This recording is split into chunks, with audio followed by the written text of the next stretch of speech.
live in interesting times. Today's stories. Coronavirus, China's death toll jumps to 563. Lion Laboratory focuses on finding a treatment for coronavirus using existing drugs. Vietnam's mask factory ramps up its production as virus fears mount worldwide. Thousands are quarantined on a Japan cruise ship in virus fight. In New Hampshire, climate change is a crucial issue for some voters. A U.S. astronaut lands on Earth after the longest ever mission by a woman. Baltimore Museum of Art to purchase only works by women in 2020. In New York, Manhattan's fashion district is hanging by a thread. Plus, the International Boat Show brings everything sailing to Toronto. This is Eagle News coming to you from Las Vegas, bringing you stories from around the globe. I'm Anna Clee.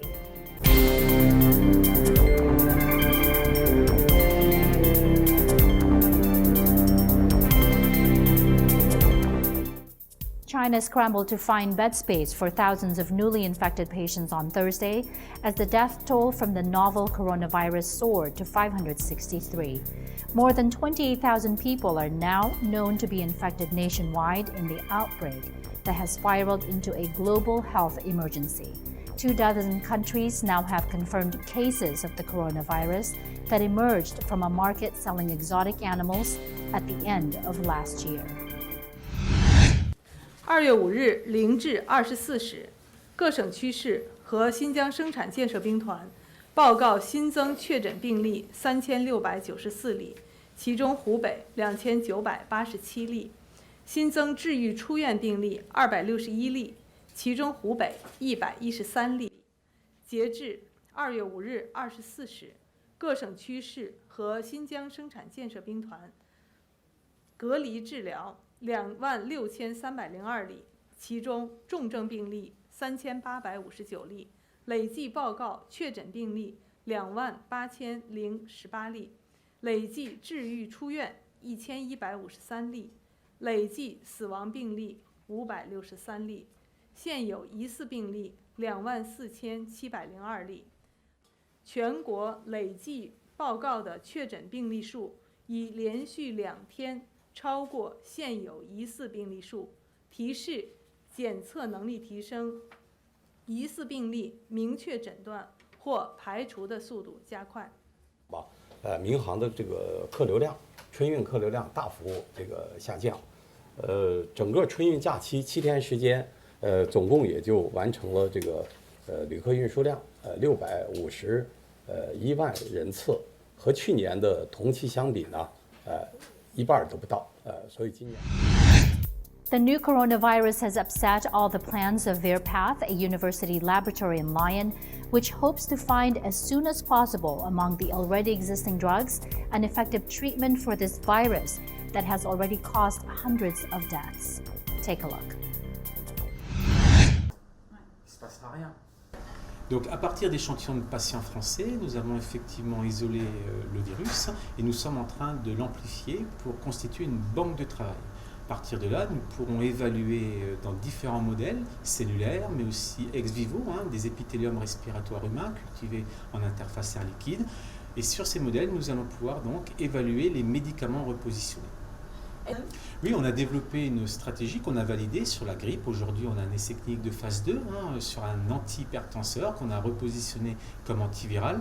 Et lors de l'épisode épidémique du MERS coronavirus en 2013, eh bien, on a décliné notre stratégie et on a validé 2 autres médicaments pour leur repositionnement contre le MERS coronavirus et d'autres coronavirus. Donc aujourd'hui, on s'apprête à tester ces médicaments sur le nouveau coronavirus.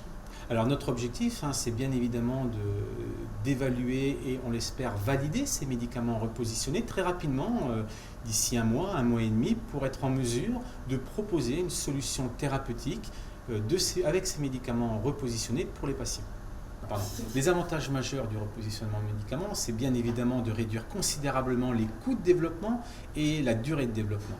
Le développement classique d'une molécule, c'est environ 12 ans et ça coûte près d'1 milliard de dollars. Le repositionnement de médicaments, c'est en moyenne 6 ans de développement et 300 millions de dollars en termes de coût de développement pour arriver sur le marché. C'est le principal. Le repositionnement de médicaments permet très vite de proposer une solution thérapeutique en puisant dans la pharmacopée et ainsi nous permettre de répondre extrêmement rapidement face à des crises sanitaires de virus émergents comme aujourd'hui nous sommes confrontés. A factory making face masks in northern Vietnam is stepping up its production as demand rises across the world over fears of a deadly coronavirus from China.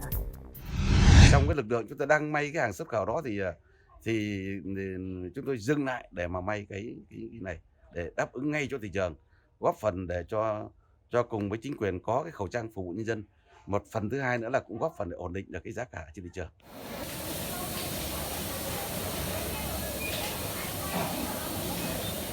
Dù công nhân phải tăng ca, tăng giờ làm, nên chúng tôi cũng sẽ đáp ứng nhu cầu để sản xuất đủ phục vụ cho bà con đồng bào Việt Nam trong thời kỳ dịch chống coronavirus này.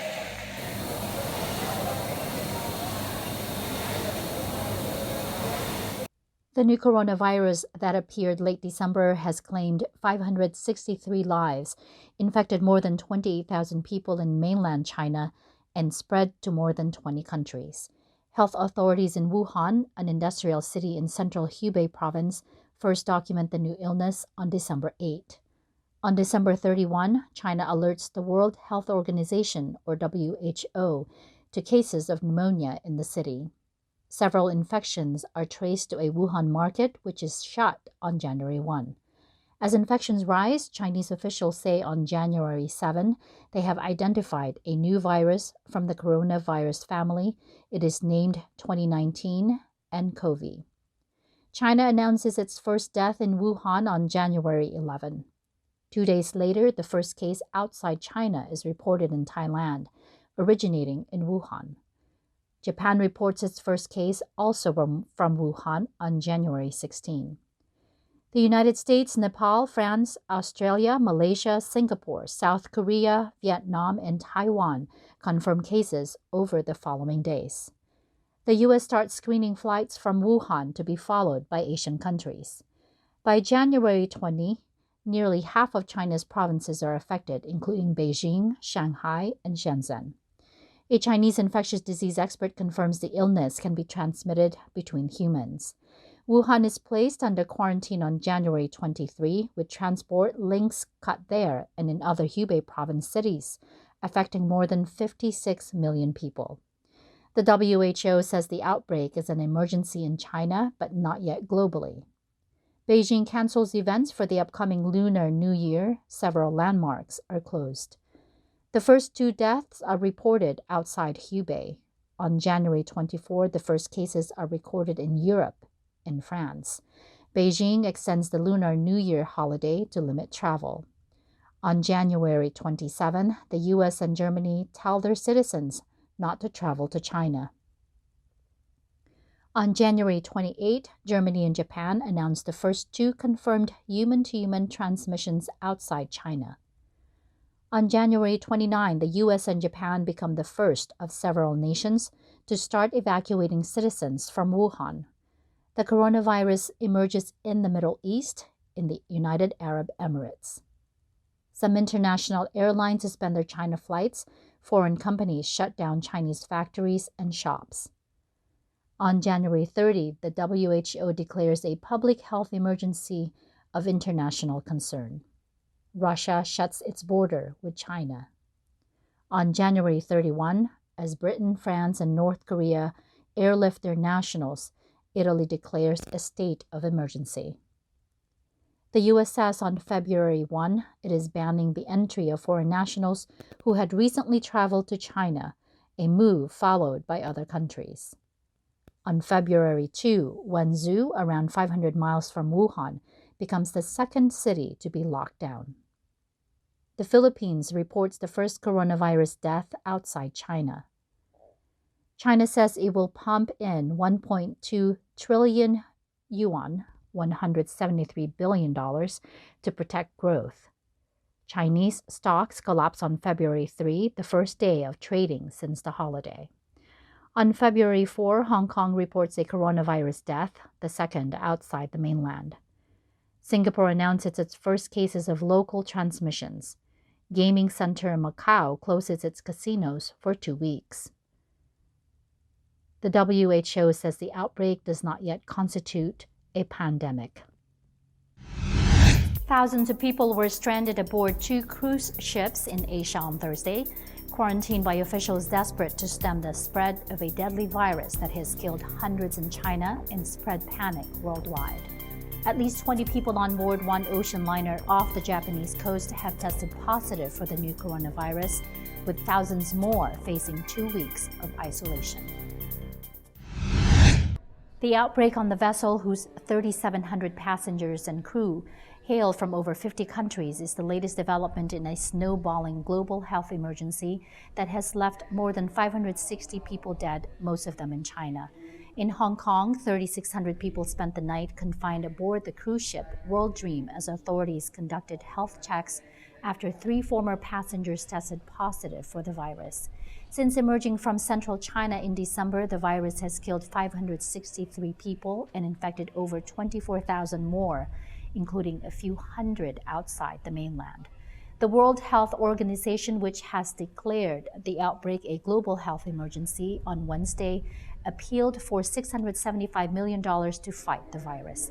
In Japan, more than 3,700 people were confined to quarters aboard the Diamond Princess, which has been held off the port city of Yokohama since Monday night. Authorities decided to quarantine the ship and test hundreds on board after a former passenger who disembarked in Hong Kong last month tested positive for the virus. Health Minister Katsunobu Kato told Parliament on Thursday that results for 102 people had now come in, with 20 testing positive. In all, some 273 people on board were tested, including those who had close contact with the former passenger and others displaying potential symptoms. 10 people diagnosed with the new virus had already been removed from the ship, which on Thursday docked in Yokohama to resupply for a quarantine that could last until February 19. Ambulances arrived at the port, where officials could be seen dressed in white protective suits, complete with face masks and helmets, to remove the additional 10 infected people. Passengers took to social media to document their confinement, with one posting audio of an announcement on the ship promising better internet and room service. The announcement in English said the crew are working extremely hard for you.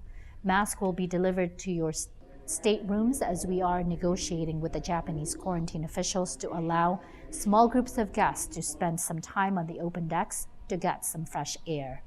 City health officials in Hong Kong said passengers would only be allowed off the World Dream after tests were completed, with crew checked first and passengers to be screened on Thursday. Panic buyers in the city descended on supermarkets to snap up toilet rolls as the government warned that online rumors of shortages were hampering the city's fight against the virus. On Wednesday, city authorities announced anyone arriving from the Chinese mainland from Saturday would face a mandatory 2-week quarantine. 24 countries now have confirmed cases of the novel coronavirus that emerged from a Wuhan market selling exotic animals at the end of last year. China is struggling with a shortage of hospital beds, equipment, and materials to treat those infected, despite building 2 hospitals from scratch and converting public buildings to house patients. Up next, in New Hampshire, climate change is a crucial issue for some voters. A U.S. astronaut lands on Earth after the longest ever mission by a woman. Baltimore Museum of Art to purchase only works by women in 2020. In New York, Manhattan's fashion district is hanging by a thread. Plus, the International Boat Show brings everything sailing to Toronto. Eagle News will be right back. Stay with us.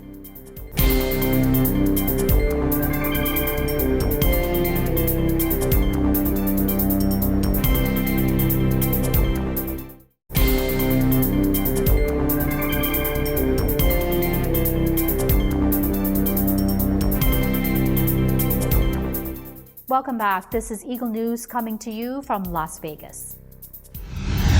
A week ahead of the Democratic primaries in New Hampshire, Voters expressed their concern on the sidelines of a town hall on climate change.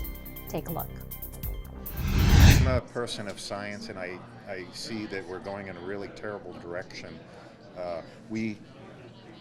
Everything in our life is based on science. The cars we drive, the phones, climate change, it's all the same science. You can't selectively say this science is good and that science is bad. So I'm really hoping that the Democratic candidates can make a difference in the electorate and get people to think more about climate change.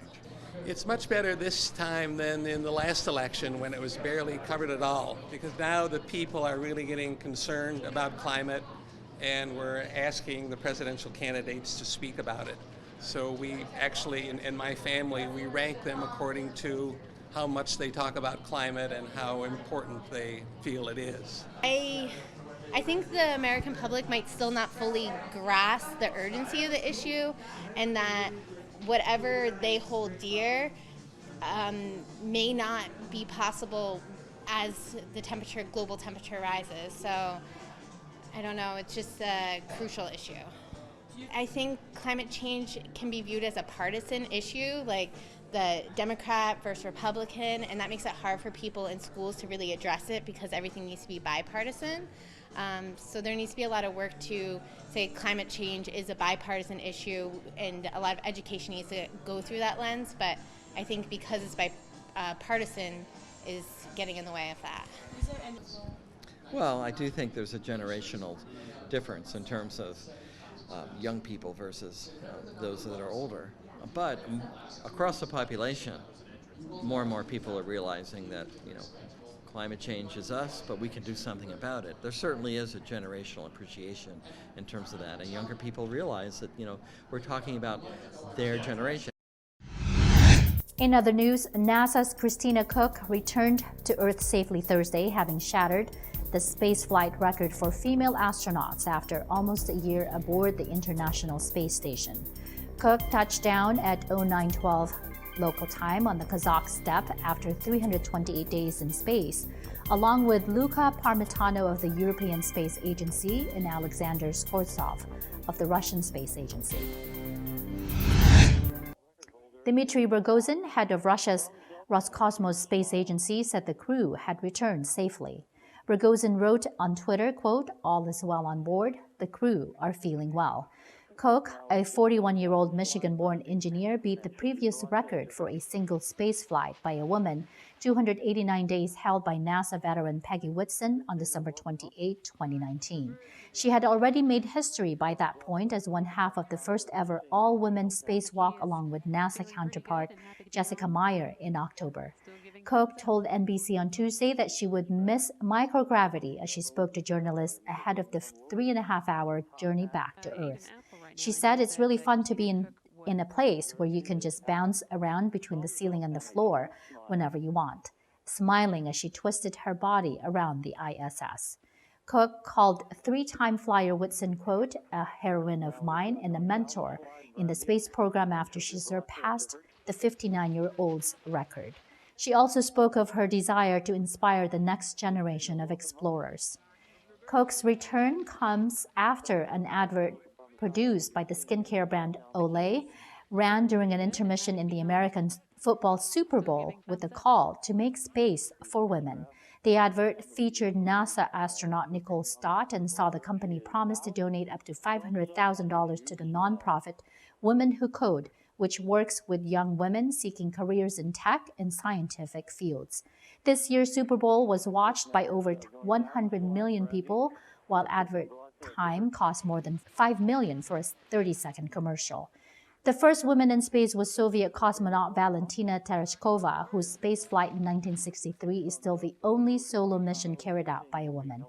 But the cosmonauts Russia has sent to the ISS since expeditions began in 2000 have all been men, with the exception of Yelena Serova's launch in 2014.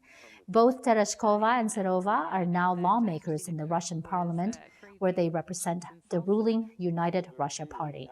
Unlike Koch, whose stay aboard the ISS was extended, Parmitano and Skvortsov are rounding off regular 6-month missions.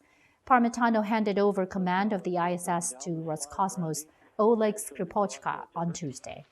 The 43-year-old Italian posted regular shots of the Earth while aboard, highlighting the plight of the Amazon rainforest and describing the Alps as like a spinal column never bending to time.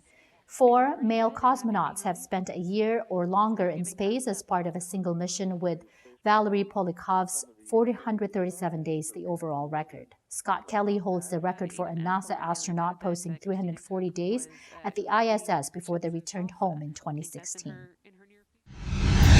The Baltimore Museum of Art, or BMA, dedicates 2020 to women and commits to purchasing only works by female artists this year to mark the 100th anniversary of women's right to vote in the United States. The BMA has scheduled 23 exhibitions showcasing the artwork of female identifying artists. So I think when we looked at 2020 and the centennial of women's suffrage in this country, there was a deep desire on the part of the board in particular and the board chair to say, well, given the magnitude of the moment and given our past approaches to a change agenda, doesn't it make sense to apply the same logic to calendar year 20 and emphasize women artists as the core of our exhibition program? So that's 23 exhibitions focused on women artists and women leaders across the institution throughout the entire calendar year. And then in addition, every department is obliged to propose objects for acquisition for purchase that are made by women. I would say that we've been discriminatory for centuries. And obviously that discrimination went without name. It was just a matter of habit. And unless you call out that habit and consciously find a way to work against it, then you will never have a properly equitable museum.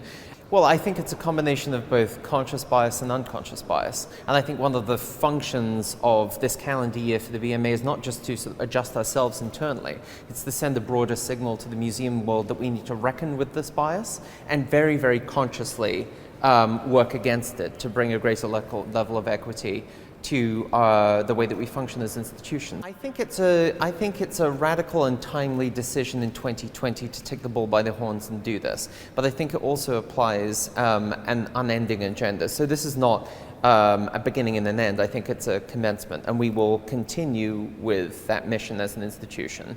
And I'm also hoping that our decision has a reverberating effect across the museum field. And if that... In the weeks leading up to New York Fashion Week, the factories of New York's garment district are abuzz with activity as they get high-quality garments ready for the catwalk.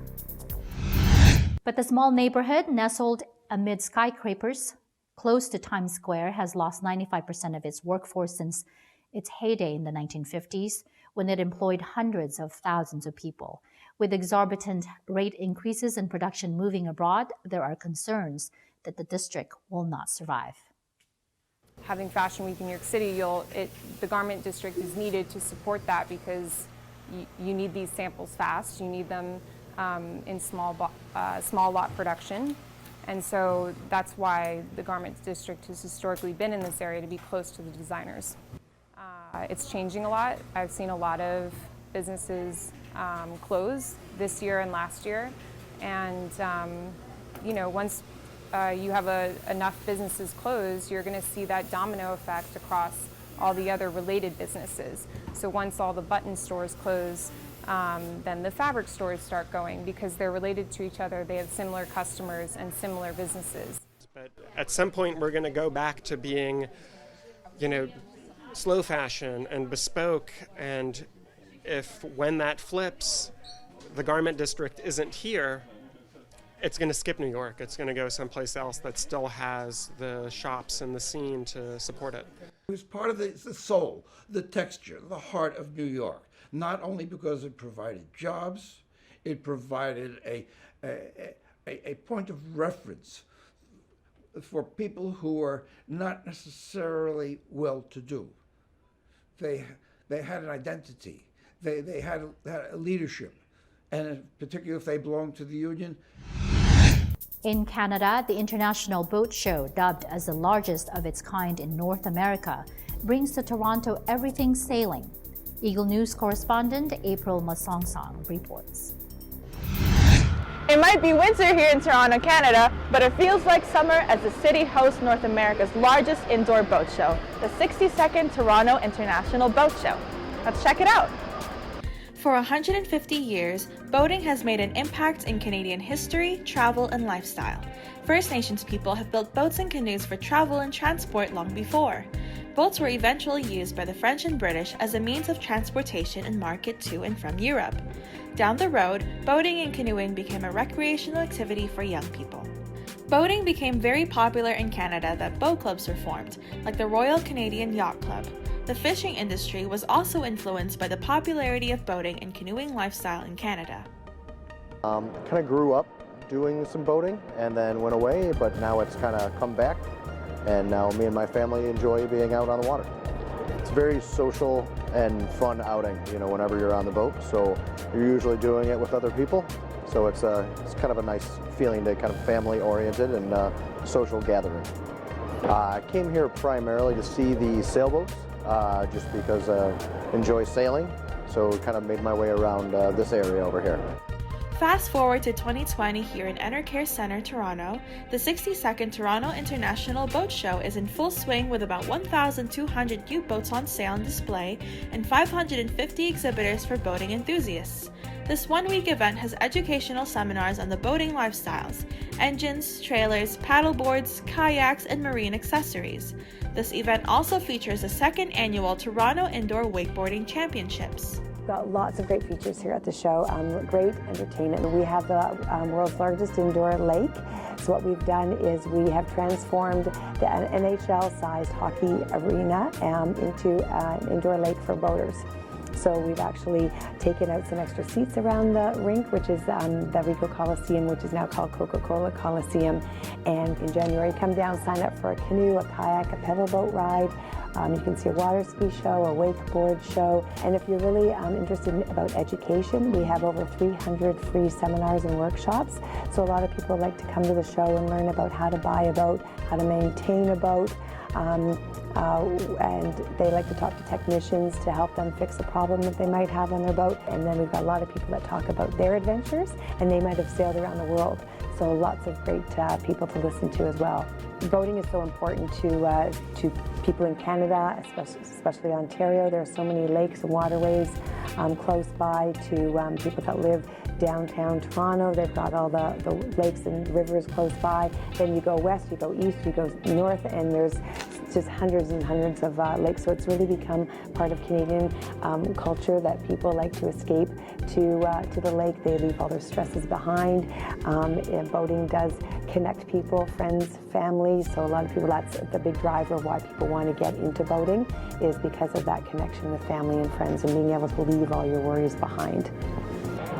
Boating may be old, dating back more than 150 years here in Canada, yet its culture is alive and well, and it thrives as Canadians continue to explore the world through and beyond our water borders. From Enercare Centre in Toronto, Ontario, April Masongsong, Eagle News, 1 with 25. Thanks, April. That is today's Eagle News. Join us again tomorrow for stories that matter to you. Visit our websites at eaglenews.net and eaglenewslive.com. Follow us on Twitter at twitter.com/eaglenews and on Facebook at facebook.com/eaglenews. Thank you for watching. I'm Anna Kui, and I'm 1 with 25.